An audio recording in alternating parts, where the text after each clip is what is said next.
Coming up on 2.5 Geeks, we are going to inspect Ivy Bridge, both the mobile version and the desktop version. Then we're going to take a look at a nice new tablet from Asus. You know the Transform Pad. You're going to love it. We're going to talk about it. Well, maybe they didn't love it. We'll find out. A Velociraptor. There's dinosaurs coming, I hear. Or platters. Something.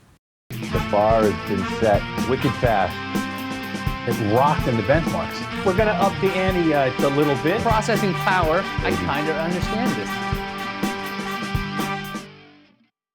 Hey, welcome back to 2.5 Geeks. I'm Ayaz Akhtar alongside Dave Altavilla and Marco Chiappetta. Now, I'm literally alongside them because they're next to me. They're on the side. How are you guys doing? Good, and you, sir? I'm fantastic. Marco, how are you? I'm doing great. How about you? I'm actually disappointed because you guys are both wearing polo shirts. Originally, I was going to wear a polo shirt this morning, but I turned it down because I wore one yesterday. And now I don't look like you guys. So I guess good for me. Get the memo next time, dude. That was a slam. You missed the slam, Dave. But yes, I'll get the memo. Please email me at ayaz@twit.tv and say how much you hate the lack of polo shirts. Anyway, we're not here to talk about fashion. Are we, gentlemen? Because if we are, we need a new rundown because we're not going to talk about fashion. I don't know. I don't know if you can read my shirt, but this is from 03, so I'm not allowed to talk fashion with anybody. Oh, well, you liked it before it was cool. Clearly, you are a hipster. Marco's a fashionista. That's true. Yeah, I am about as far from a fashionista as you can get. That's not true. We've seen you in your straw hat. It's phenomenal. Anyway, true. Let's talk about Ivy Bridge. Now, this is Intel's step after Sandy Bridge. It's supposed to be, I think it's the first 28 nanometer process when it comes to CPUs. We're going to have some amazing integrated graphics, and the original story was that you're not going to see mobile for a while, but that's not true. Dave, apparently you guys tried out the i7-3720QM Ivy Bridge. This is mobile. What's going on here? You're lying to him, though, about this 28. It's actually 22 nanometer. Wait, the mobile... Which is even teeny tinier. The mobile version is 22 and the desktop is 28? No, they're both 22. I am incorrect. Thank you so much, and this is why I'm half a geek. Dave, take over, please, before I embarrass myself further. That's okay. Further. It's all good. It's all good. Yeah, I know. I don't want to steal too much of Marco's thunder. He's going to go over the CPU architecture probably a little bit deeper than I will. But 22 nanometer, actually Tri-Gate 3D transistor technology, if you can believe that, by Intel, which afforded them the ability to pack a lot more silicon real estate into a smaller, low-power die. So this thing is no joke, and if you could flip to page 2 of the article, the Core i7-3720QM mobile processor review, Ivy Bridge Mobile, if you looked at the die map right now, and I'm sure with your magic you're actually doing that. Thank you. You can actually see that the architecture is carved out such that the graphics block and the memory blocks, there's a bunch of blocks called LLC, which is last level cache. Take up a much larger proportion of the die now, and the actual cores themselves, the CPU cores, there's 4 of them in this case, hyper-threaded as well, so you've got the capability for 8 threads of processing on the chip with Intel hyper-threading. But those 4 cores take up a much smaller portion of the overall CPU and graphics, GPU, integrated graphics architecture, and so Intel has beefed things up in the area of multimedia and graphics, and they've also enhanced the CPU such that it's a little bit more efficient, a little bit more performance, and so all told, this is a much more balanced and very nice, well-balanced and high-performance CPU architecture for notebooks and for desktops. So could you actually tell us about the laptop you tried it in? Because I believe it's an Asus with discrete graphics that you must have turned off to see how well the new version of integrated graphics did.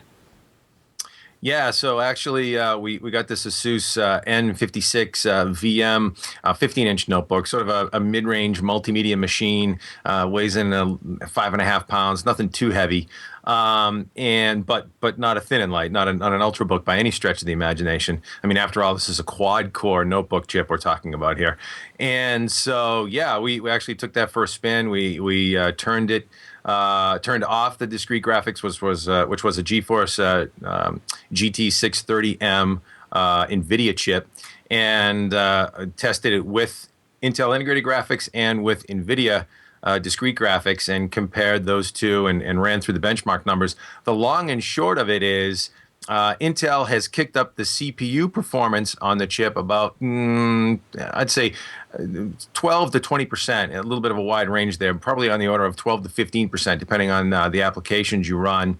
And the graphics side, however, has kicked up 2x. They've actually doubled their GPU or their integrated graphics performance with Intel HD Graphics 4000 architecture, the new graphics architecture, which, by the way, is DX11 capable and compatible now. And so 2x performance on the graphics side, and this thing actually begins to get within a sniffing distance of discrete graphics performance, believe it or not. So lower end discrete graphics, that is. It's still not the level of discrete graphics. So what applications does the Ivy Bridge version of the integrated graphics take over where the Sandy Bridge version would fail? Yeah. So really what you're talking about here is, well, number one, you're DX11 compatible now. And so, you can play all of the latest titles, although you're going to have to dial back the resolution a little bit and a little bit of the image quality to get playable frame rates. But really what you're talking about now is before with Sandy Bridge, you could see yourself, enjoying the game experience with not a lot of real-time heavy-duty action games like first-person shooters with things like World of Warcraft maybe, or some other slower-paced games that don't take a lot of super screen redraws with lots of action on the screen that the processor, the graphics processor, has to keep up with. Now you're talking about an integrated graphics core that can actually play some things like Far Cry 2, Left 4 Dead 2. We even fired up Batman on this thing and saw some playable frame rates.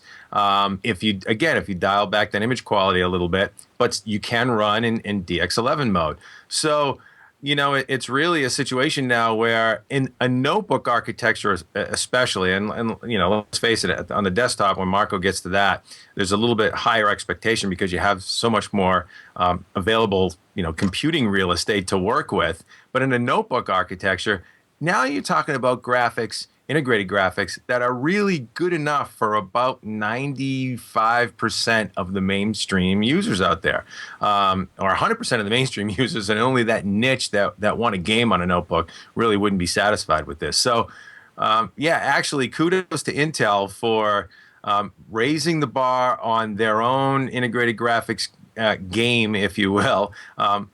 Getting, like I said, within a hair's width of the discrete graphics, the lower end discrete graphics solutions, and we actually saw it compete with some of, for example, NVIDIA's last generation discrete graphics notebook chips on the lower end again. And so kudos for Intel for really, pulling it off. They've got what I would say for the mainstream market, good enough integrated graphics for a lot of applications. In addition, one other thing they have is the new version of their Intel QuickSync technology for video transcode. That's also twice as fast, which is already crazy fast. It's actually faster than discrete GPU performance in video transcode for converting between different video formats. So good stuff from Intel for sure. Well, Dave, you touched upon this. Let's ask Marco directly. Now, you guys tested out Ivy Bridge for desktops. So we got some leaps and bounds. We have the Core i7 3770K Ivy Bridge processor review. What can you tell us, Marco? So let me get the quick specs out of the way. The 3770K, it's actually based on the same die as the mobile chip Dave was just talking about, but because there's a lot more headroom. Or a lot more thermal capacity, power capacity in a desktop, Intel can crank things up, quite a few notches. So the 3770K is an unlocked K SKU. It's geared towards overclockers. Base clock 3.5 gigahertz with peak turbo frequency of 3.9 gigahertz, so just shy of the 4 gigahertz mark. Official DDR speeds up to 1600 megahertz, but much faster as possible with overclocking. 8 megs of cache, integrated graphics, integrated HD 4000 series graphics with a peak clock of 1.15 gigahertz, 1150 megahertz. So this is the current high end of the Ivy Bridge desktop parts, but it's only a 77-watt chip. That's where a lot of the story is with Ivy Bridge. The CPU cores themselves aren't a whole heck of a lot faster than Sandy Bridge. It's basically the same architecture as far as the CPU cores go, but it's manufactured on this much more advanced 22 nanometer process, much better graphics, much better quick sync, smaller die, lower power. So is there anything about this that stand out versus Sandy Bridge? Because, I mean, like you were saying, it was built, effectively it's the same. Is it the same as the mobile version? Because if that's the case, wouldn't the performance, I guess, benchmarks be the same with the mobile and then the actual desktop? Well, the physical die is the same, the actual chip that makes up the CPU, but the frequencies are much different in the mobile variant. And, you know, actually all of the Ivy Bridge chips are the same die. Some of them have cores disabled, some have hyper-threading, some don't. Differing amounts of cache, differing clocks on the GPU, differing clocks for the CPU cores. That's how Intel is able to, you know, have a whole family of products based on the same architecture. But where this stands apart from Sandy Bridge, you know, reading some of the coverage out there, some people are like, oh, it's, you know, it's not that much faster than Sandy Bridge. And if you just look at CPU benchmarks, it's really not. You know, clock for clock, there's a couple of percentage points improvement with Ivy Bridge due to some enhancements to the cores and to the cache structure, things like that. But the cores are basically the same. The big advantages come in terms of power and in graphics. The HD 4000 series integrated graphics is about twice as fast as what's in Sandy Bridge. So if you had something that wasn't playable on Sandy Bridge or it kind of got close with Sandy Bridge, most likely it's going to work on Ivy Bridge. Plus you have more advanced graphics capabilities because of the DX11 support. Now, where do you see the applications for something like this? Because, you know, what I've heard is that even like $100 graphics card, a discrete card, will outperform even Ivy Bridge at this point, because while Intel's made some leaps and bounds when it came to its graphics processing, it's still not as good as $100 graphics cards. When you talk about the desktop version, it seems a lot easier to plug in a PCIe card just doing that versus a laptop where it's like it's much more difficult. Is there, what's the application for something like this? Mm-hmm. So it is a lot more difficult on the desktop because, like you said, you can just plunk in a $70 graphics card and have better graphics performance. But that's really only for gaming. As far as using your PC, general computing use, what have you, Ivy Bridge graphics are plenty good enough. Just to give you an example of actual settings in a previous gen game, Left 4 Dead 2 at full HD res, 1920 by 1080, all image quality settings maxed out, anisotropic filtering all the way up, but anti-aliasing off. The integrated graphics are just shy of 30 frames per second. That's actually pretty playable. So if you're not a gamer, there's no reason to throw a graphics card in your system, in my opinion, with Ivy Bridge. Plus, you also get the advantage of having quick sync enabled if you're using the integrated graphics. So, and let me just give you some quick numbers as far as power goes. Without a graphics card installed in the system, now I need you guys to visualize this because this still impresses me after all these years. 1.4 billion transistors, operating at up to 3.9 gigahertz with a full-size motherboard, with USB 3 support, with 8 gigs of memory installed, with an SSD plugged in. The thing was pulling 44 watts from the outlet. You know, there's a light bulb pointing at you that does nothing but brighten up your face that I'm sure is pulling more than 44 watts. And under load, it was just barely over 100 watts. That's freaking impressive if you ask me. I just, that still impresses me to this day, that 1.4 billion of anything is pulling, you know, just a few watts from the outlet. And that was a whole system, not just a processor. I think that's pretty awesome. But keep in mind, the discrete graphics are only going to help gaming really at this point. The video transcode is so awesome on QuickSync. The speed is so good. There's no need to use GPU acceleration for that anymore, you know, with a discrete card. Desktop performance, perfectly fine with Sandy Bridge. It's DirectX 11. I'm sure there's going to be driver issues with some games. That's just, you know, Intel's cross to bear. Their graphics software still has a lot of catching up to do with NVIDIA and AMD. But for the vast majority of people, it's going to be good enough. Okay, 44 watts. Again, to give you some perspective, light bulb is about 100 watts. If you think of the Nintendo Wii, it's about 17 watts. And the Nintendo Wii, think about the power the Nintendo Wii has. It's not a whole lot. Or doesn't. Right, exactly. Like just to put it another way, the fastest quad-core chip money can buy today, a full system idling at 44 watts.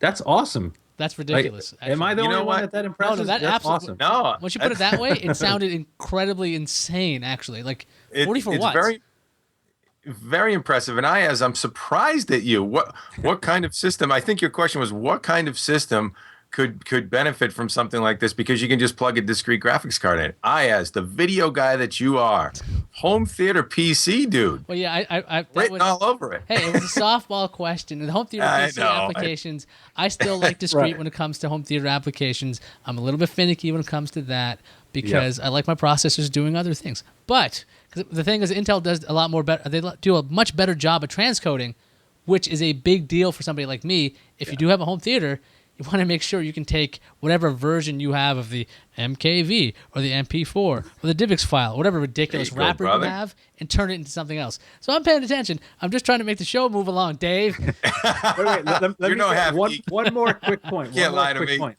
Go ahead. Can I get one more quick point in? Sure can. So that lower power envelope kind of enables is all these different form factors too. You're going to see much more powerful all-in-one PC, smaller PCs, things like that. It's a nice architecture. It's not a revolution. That's the next gen Haswell, which is coming after Ivy Bridge. That's a totally new microarchitecture. But for the foreseeable future, Ivy Bridge is where it's at with Intel. On to the Asus Transformer Pad 300. It used to be called the E-Pad. Decided to drop the E because it really made no sense to call it the E line. Now, you guys tried out the Pad 300. I almost did it again. I just can't help it. Asus did a good job when it came to this. This is a tablet. Now, the difference between this version of Transformer Pad and the old one is a new processor, right, Dave? Right. And actually, speaking of processors, before I move on to that real quick, I should note, Marco talked about his speed bins on the desktop side. The notebook side is actually a little bit faster in certain cases because Intel now has beefed up their turbo boost capability on the mobile side as well. So the 2.6 gigahertz 3720QM quad-core notebook chip now will turbo up to single-core speed of 3.6 gigahertz. So that's a full 1 gig overclock, dual-core at 3.5 gig, and quad-core at 3.4 gig. So no joke, good stuff, and Intel's goosing it up in a lot of areas. So switching gears to tablets. Yes, our friends at Asus came out with a new Transformer tablet, believe it or not. This is the Transformer Pad 300. It is not to be confused with the Transformer Prime. It is not to be confused with the E-Pad. It is the Transformer Pad. So they're really mixing it up on you and trying to confuse you. But it's actually the follow-on to the original Transformer. If you remember that one from a little ways back, right? Tegra 2 based, NVIDIA Tegra 2 based, dual core Tegra 2 tablet back in the day. This is the follow-on to that, really. This is the next generation Transformer, not the Prime version. And now based on NVIDIA Tegra 3. So we've got that NVIDIA 4+1 architecture, quad core, plus that one companion core, actually 5 cores total. The companion core is a management core, also a low power core as well. When you don't really need any sort of heavy duty processing, it shuts down for things like simple stuff like browsing and whatnot to just that one core. The difference here between the Tegra 3 Transformer Pad 300 and the Transformer Prime, which is also based on Tegra 3, and quite frankly, these tablets look a lot alike. They're both 10.1-inch IPS displays. Resolution's the same, 1280 by 800 res. The Transformer Pad is a little bit larger, okay, the Transformer Pad 300 versus the Prime. And really not a whole lot different other than that. You're missing a rear camera flash on the camera, okay, so there's no flash on the Transformer Pad. The Prime has it. And the Tegra chip, the Tegra 3 chip, is actually 100 megahertz slower. So instead of being a max 1.3 to 1.4 gig in performance mode on the Prime, it's now 1.2 to 1.3 gigahertz on the Transformer Pad 300. So there you have it. 300. Is that the one that actually costs $379 for the 16 gigabyte and $399 for the 32 gigabyte? That sounds like a huge discount for double the storage. I'm assuming no other specs change at that point. Yes. Actually, You're right. And that's actually the big difference. The other big difference, thanks for teeing that one up too. The other big difference between this and the Prime, between the Transformer Pad 300 and the Prime, is price.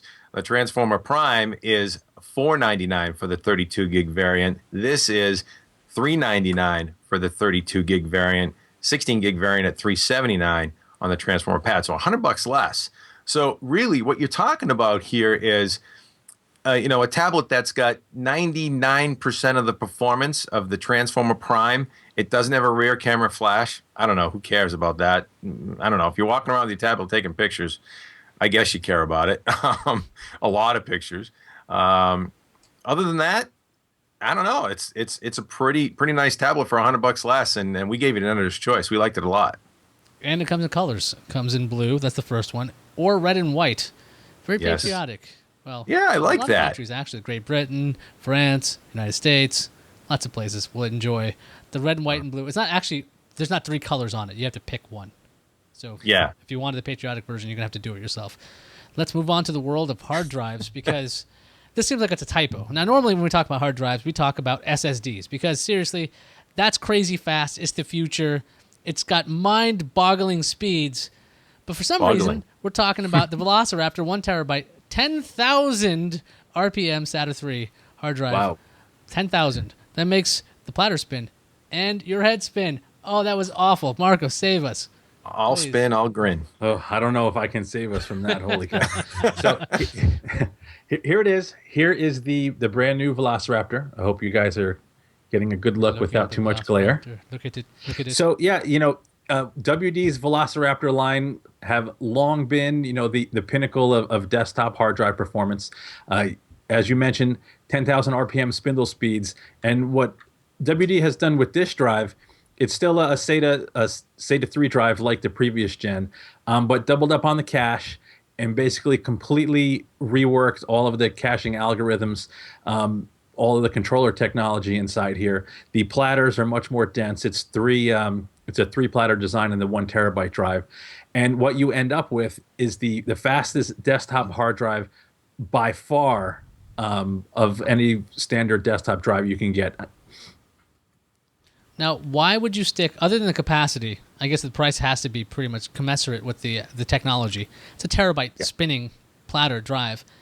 If you wanted speed, though, wouldn't you just stick to like a smaller capacity SSD and then stick a terabyte drive that's, I don't know, 7,200 RPM? Like, what is the other than the fact you can, which I love as a reason, why would you stick to the 10,000 RPM Velociraptor?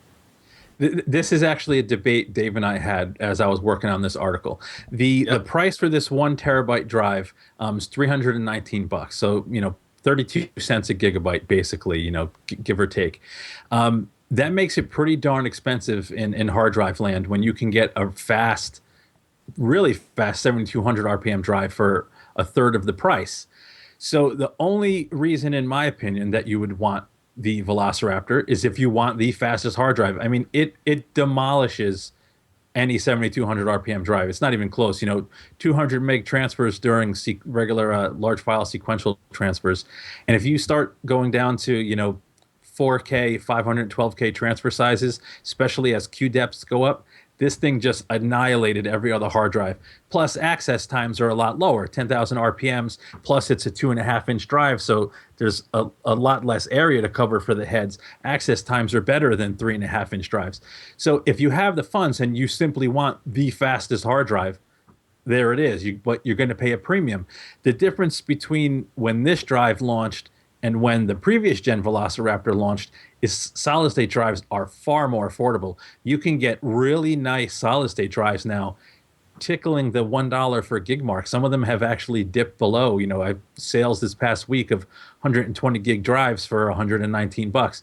So it's kind of a tough sell over an SSD, in my opinion. An SSD versus standard 7,200 RPM drive is a great combo.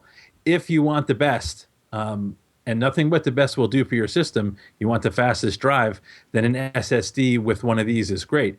If, you need storage space, can't really afford an SSD and a drive, but want something really fast, this is going to hold over many users. It's a fast hard drive. It just can't compete with an SSD. Dave, what was your side of the debate?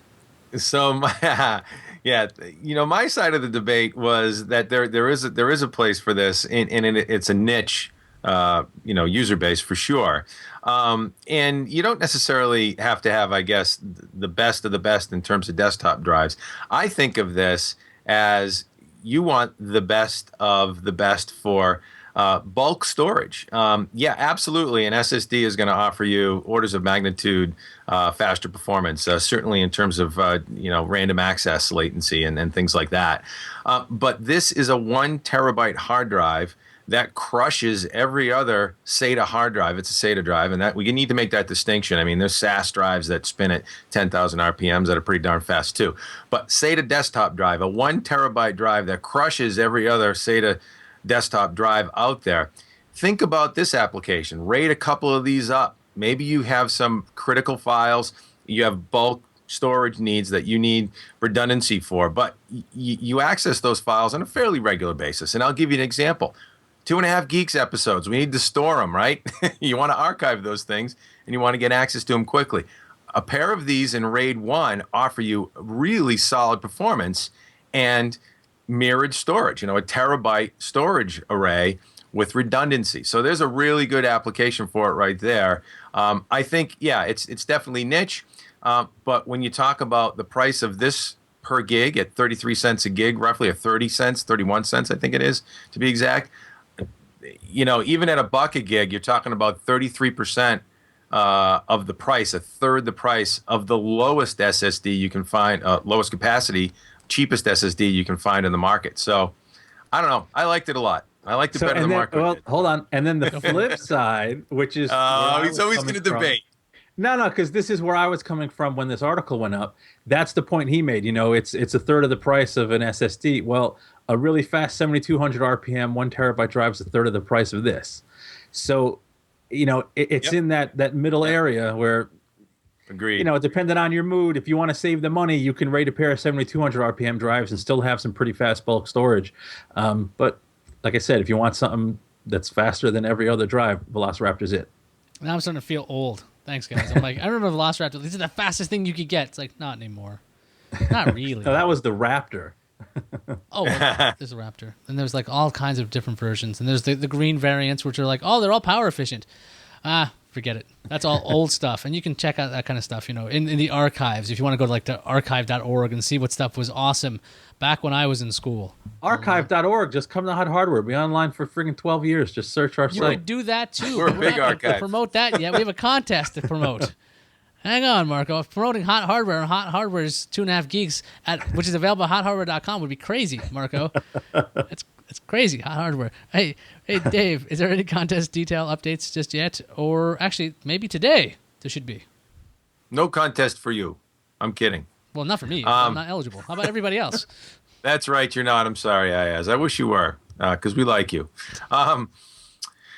So actually, there is a contest afoot, and it starts tomorrow, which would probably be today. So we're recording yesterday, if you can believe that. So Wait, not really a mind brains, bender here. When does the contest start? Thursday? Is that correct? The contest starts Thursday, April 26th, to be exact. Yes, we're in the Wayback Machine right now. So yeah, absolutely. So we've got a contest with our friends at NVIDIA that we're kicking off. We will be giving away a Transformer Prime tablet, Tegra 3 based tablet, as well as an Acer Iconia Tab 510. Do I have that right, Marco? I think that was right. I have to look. Yeah, 500, 510. One of those beautiful Tegra 3 tablets by Acer, 10.1-inch slate as well. And we're going to have a couple of interesting twists on this. We're going to be announcing the contest along with some coverage of some pretty cool gaming action at NVIDIA's Tegra Zone. But that won't be part of the contest requirement. We'll have the usual social sharing goodness that goes with the contest in terms of requirements to get in. And then getting noticed on the site is important. If we can see you, well, let's just say we can see you. And if we can't see you, I don't know. Maybe you're there, maybe you're not. So be visible, be vocal on the site, get in, get noticed, and we'll be kicking that contest off momentarily. I bet the contest details and everything we talked about would be available on some site. Marco, I'm drawing a blank.